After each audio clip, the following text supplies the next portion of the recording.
usted la deuda que tiene el Ministerio de Comunicaciones, Infraestructura y Vivienda? Una entrevista, si usted quiere leerla, en el interior de Prensa Libre. Una más antes de irnos a las noticias que pondremos en contexto, y le contamos justamente que el Poder Legislativo podrá limitar interpelación. El Congreso ha aprobado acuerdo comercial con Perú. Diputados cruzan señalamientos durante sesión plenaria en la que se avaló quinto decreto del año. Hay un libro de precedentes, el artículo 5 de la Ley Orgánica del Poder Legislativo, que establece que las disposiciones interpretativas aprobadas por el Congreso en materia de debates y sesiones serán consideradas con precedentes y podrán invocarse como fuente de derecho. Es lo que esta mañana nos presenta esta edición de Prensa Libre. Son algunas de las noticias más importantes, pero hay temas que ponemos siempre sobre la mesa para poder analizarlos. Los analizamos y los ponemos en contexto. María René, buenos días y bienvenida.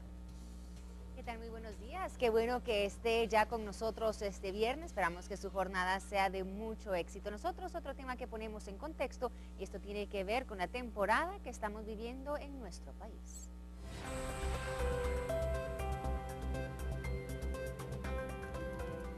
Ya miles de personas han resultado afectadas por la época de lluvia que comenzó quizás hace mes y medio. Autoridades están en alerta tras estos días de intensas lluvias incesantes, la caída del agua, ya viviendas han quedado destrozadas. Nosotros vamos a hablar de esto precisamente. ¿Qué está haciendo el gobierno? ¿Qué se hace a nivel de instituciones para dar un resguardo a las personas que podrían estar en riesgo esta época de lluvias? Todo esto más adelante lo analizamos en contexto.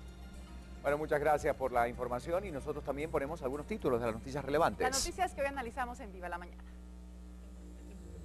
Hoy en la información más relevante del país, diputados suman más de 512 ausencias, esto en el Congreso de la República. Bancada líder amenaza con más juicios políticos.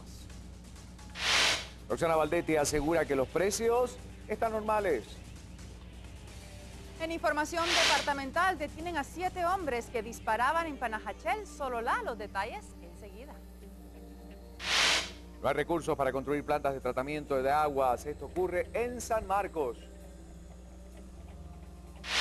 Jefes latinoamericanos indignados por secuestro ocurrido a Evo Morales en Europa.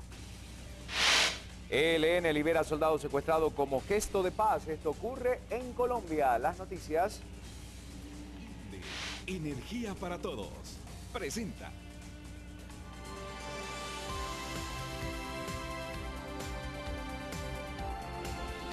Seis de la mañana con 4 minutos, arrancamos ya con la información y algunos temas relevantes de lo ocurrido en el país. Esto tiene que ver con el Congreso de la República, porque más de 500 ausencias se han registrado en las sesiones realizadas en el primer semestre del año en el Congreso de la República. ¿Escuchó usted bien? Y corroboramos la cifra, 500 ausencias. Una organización que verifica el trabajo en el Congreso asegura que por lo menos una de cada 5 faltas no tiene excusa alguna. Esta es la realidad que se vive en el Congreso. Todos sabemos que entrando ya en este segundo semestre del año 2013 han sido muy pocos los proyectos importantes aprobados dentro del marco del Congreso, pero con esta cantidad de ausencias sin justificativo, indudablemente no se podía esperar más de los diputados del país. Presentaron 512 excusas para ausentarse del Pleno en días de sesiones ordinarias del primer periodo. De estas, 132 fueron justificadas por compromisos adquiridos con anterioridad, 42 por asuntos personales, 53 por trabajo, 117 por problemas de salud, 16 asuntos de fuerza mayor, y en 131 excusas no hubo ningún detalle sobre las faltas. El Movimiento Cívico Nacional ve un abuso sobre el uso que congresistas le dan a este mecanismo. Lo que podemos deducir nosotros es que muchos parlamentarios llenan el requisito solo para que no se les descuente. Estas de compromisos adquiridos con anterioridad pues son las que más se repiten, y es esa frase: debido a compromisos adquiridos con anterioridad se me imposibilita asistir. La pregunta es, ¿por qué se comprometen con anterioridad si ya tienen un compromiso que es la sesión plenaria? La Ley Orgánica del Legislativo norma que no serán aplicados los descuentos por inasistencias cuando se presenten excusas o licencias. Los descuentos van entre 100 al 70% del salario diario. Hay algunos casos extraordinarios. Por ejemplo, el diputado Juan Carlos Bautista, que presenta una carta en donde dice que se excusa por una reunión con el alcalde del interior de la República. Pues lo único que deja claro es que Álvaro Arzú no es.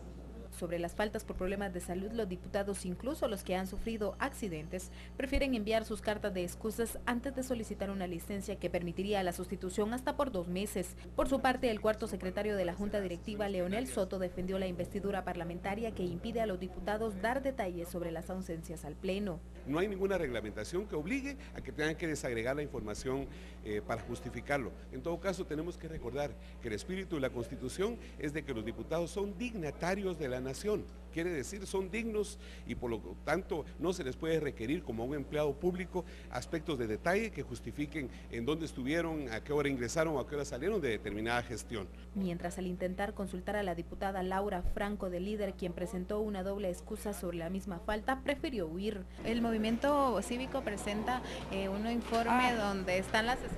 ¿Qué nos puede decir de eso?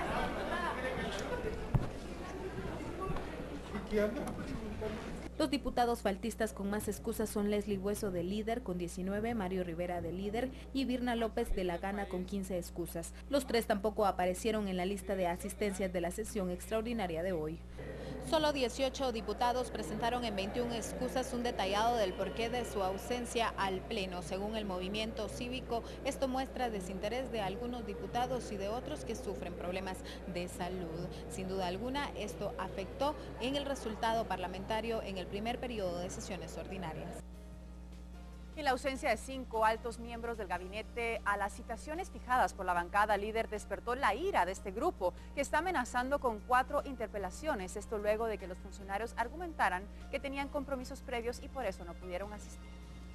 Los ministros de Finanzas, Salud, Comunicaciones y Agricultura se han ganado el reproche de Libertad Democrática Renovada, quien amenaza con incorporarlos a la lista de interpelables por negarse a rendir cuentas ante su bancada. Ya sea este mes, sea fin de año, o sea en enero, o sea en abril o mayo, pero en su momento van a tener la harta obligación de tener que llegar y en su momento responder lo que hoy se están negando a responder acá. El malestar se extiende al secretario de Comunicación Social, también citado a esta bancada, que fiscalizaría los gastos del programa de frente con el presidente.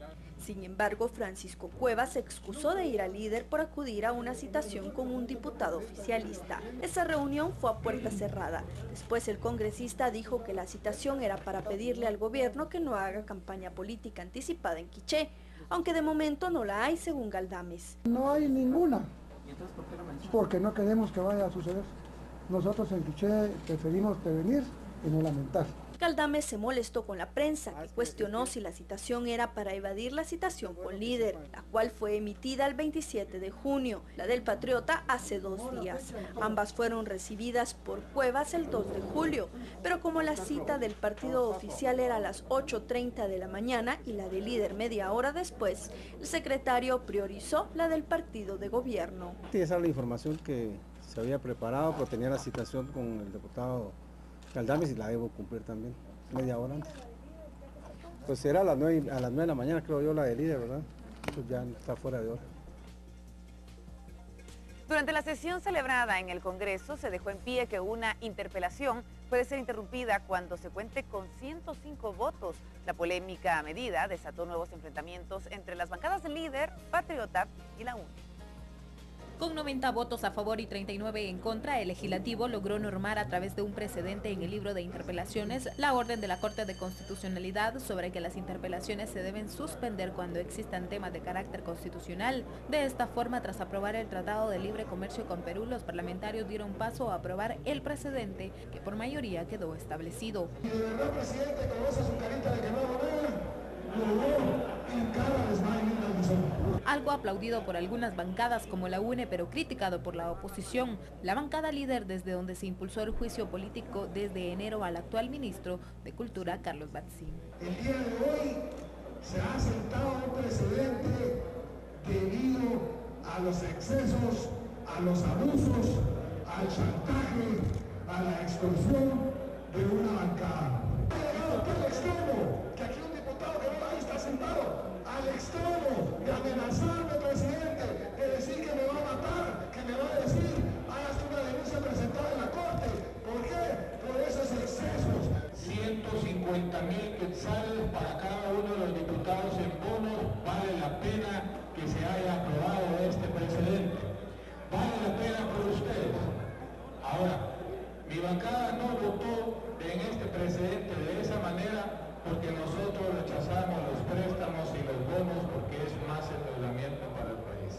firma de este precedente, el mismo Congreso tiene la posibilidad de suspender con 105 votos o evitar que a futuro se prolonguen por más tiempo las interpelaciones.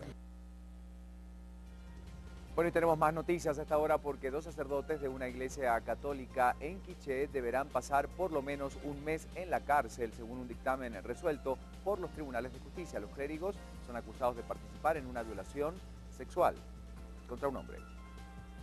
Y efectivamente se consideró que esos elementos de prueba sí sustentaban ligarlos a proceso penal, y el día de hoy se les ligó a proceso penal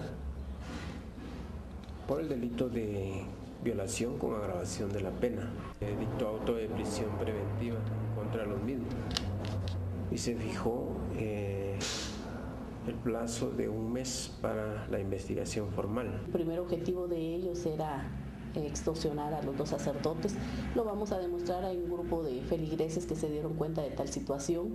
También posteriormente, como no funcionó la extorsión, pues ellos posteriormente ya dan nombres, ya dicen circunstancias que en realidad no sucedieron. Hasta el día de ayer se tomaron las muestras de sangre a los indicados y esas muestras de sangre quedaron en poder del INASIF para su análisis respectivo. Una mujer con 7 meses de embarazo junto con su pareja fueron asesinados en forma violenta en el interior de su negocio y según las primeras investigaciones, sus muertes podrían haber ocurrido por venganza al negarse a cancelar una extorsión. Un hombre y una mujer con 7 meses de embarazo fueron asesinados en el interior de sus negocios, en el sector 3, lote 26, Villas del Milagro del municipio de Chinautla. Los bomberos municipales dieron cuenta que se encontraban degollados y amarrados de pies y manos hacia atrás. Antonio Osorio llegó al lugar y los identificó como Juan Tío Osorio, de 32 años, y Fabiola Velázquez, de 22 años. Originarios de Totonicapán. Por las horas que había ocurrido el asesinato de la pareja, no se pudo salvar al bebé, que también había muerto en el vientre de la madre. Una hipótesis que manejaban los investigadores es que se trataba en represión por las extorsiones. Y por tercer día consecutivo, el Ministerio Público buscó el cuerpo de Cristina Sicavisa en el cementerio municipal de Villa Canales y por primera ocasión llegaron los padres de Cristina al lugar en donde se presume puedan estar ocultos los restos de su vida. Nuevamente hoy abrieron varias criptas que no están registradas y otros hoyos en la tierra. El fiscal Héctor Canastuj explicó que en los registros de la municipalidad se logró establecer que durante julio de 2011 solo se efectuaron 8 entierros, pero que han encontrado más sepulturas sin identificación. Ahora en tierra no estamos realizando exhumación, sino que únicamente verificando una sepultura clandestina. Juan Luis Sicavisa manifestó que durante los últimos 2 años ha estado en estas diligencias y que se ha vuelto un conocedor del archivo fotográfico que mantiene el registro de los XX. He revisado cualquier cantidad de meses de XX femeninas en Guatemala. Dice que uno de varios motivos en esta búsqueda es para que la sociedad ya no permita que una muerte violenta solo signifique un número. Expresó que Cristina solo es uno de tantos hechos dolorosos que ocurren en Guatemala. Y lo más triste es que el resto siente alivio cuando no se ve afectado. Fue una madre, es nuestra hija y vamos a tener que luchar para obtener esa justicia, aunque tengamos que enfrentarnos a un sistema que no quiere que se resuelva el caso. La madre de Cristina explicó que no es la primera vez que se mantienen esperanzados por encontrarla y a la vez preparados para lo que sea. Es la primera vez que yo asisto a una exhumación, es fuerte. Esperan que la búsqueda incansable que realizan para localizar a Cristina algún día se la puedan contar a sus nietos. No es algo que suceda solo el día de hoy, sino que los tenemos siempre en nuestro corazón. Es algo que no lo quitamos de nuestra mente. El día de mañana Roberto José cumplirá 9 años. Los padres de Cristina Sicavisa recordaron que hace 2 años ese fue el último día que compartieron junto a sus nietos y su hija. Bueno, información importante lo que estamos compartiendo con ustedes. Recuerde, mañana hay varias actividades vinculadas